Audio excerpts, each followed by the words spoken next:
Hi, I'm your instructor, Paul Gruber, and welcome to the Pronunciation Workshop's first training session. I am very excited that you have taken this first step to improve your English pronunciation, and I do hope that you enjoy this program and receive great benefits from it. Before we begin, I want to make sure that you have downloaded and printed out the training manual which accompanies this course. If you have not yet done so, please do it soon, because you'll definitely need it.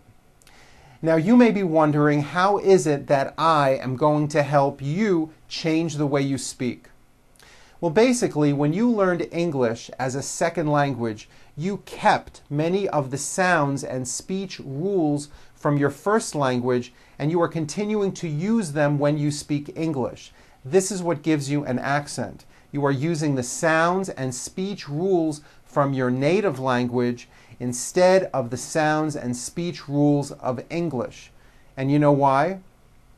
Well, because when you learned English, nobody ever showed you what the sounds and speech rules of English were until now. That's where I come in, because I am going to show you and train you on how to use these sounds and speech rules correctly. Knowing and using these rules will help you reduce or possibly even eliminate your accent. Now, throughout the program, you're often going to see me point to my mouth to show you how to produce a particular sound. I want you to pay close attention and try to copy exactly what it is I'm doing. I will be showing you how to correctly form new sounds by changing the position of your tongue or changing the shape of your lips. These small changes are going to make very big changes in your speech. Regarding practicing, I recommend that you use the training manual and try to practice often.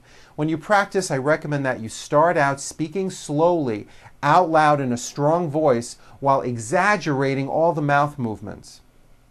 What you will be doing is retraining the muscles of your mouth and your tongue to move in new ways, which will produce new pronunciation patterns. These new speech patterns will slowly and eventually evolve into your own spontaneous, fast speech. But it is important that you start out going very slow. If you can pronounce words and sentences correctly speaking slowly, well, then you'll have no problem saying them fast. I believe practicing is important, but I do not believe it's the only key toward success. Being aware of your errors, that's the key. Being aware and also recognizing mistakes when you hear them will probably be the most important factor towards your improvement. Another thing I'd like you to keep in mind, and I'm sure you may have noticed this already, is that when most Americans speak, you will notice that we seem to open our mouths a lot, and there's a great amount of mouth movement. Watch my mouth when I say something like, "Wow, is it really raining on Wednesday?" Did you see how much my mouth seemed to move? It wasn't with my lips flat. It wasn't, "Wow, is it really raining on Wednesday?" There was a lot of movement. My mouth opened wide, but also my whole mouth moved forward.